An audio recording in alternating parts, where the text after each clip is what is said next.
Imekuwaje, unafanya nini hapa? Kaka nilizidiwa. Nilizidiwa na kitu gani? Sijakuelewa. Hebu ongea tena. Sijakuelewa. Nilibana na haja ndogo. Haja ndogo?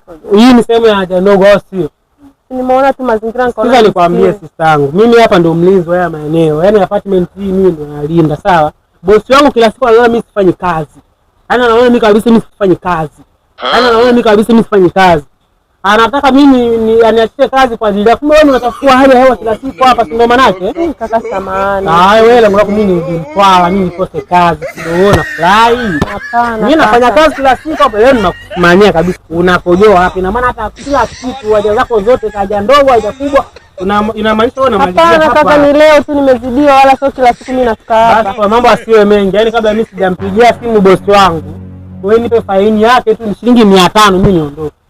Nichukue fegi hapo ni maisha mengine. Kaka kumbuka wewe ni binadamu, unaweza kukaa na simu akija hapa mwenyewe kama mwenyewe, nikimpigia simu akija hapa atakuwa ni mwingine kabisa. Naomba unisamee kaka yangu. Mimi siwezi kusamee wewe babu. Mimi sitakusogea hapo ujue. Wewe naomba shilingi 500 niondoke.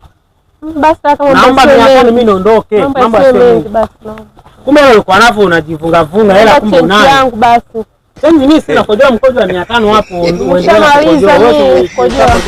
Maliza kujua mkojo wa jero hapo tuondoke. Haya kaka, asante bwana.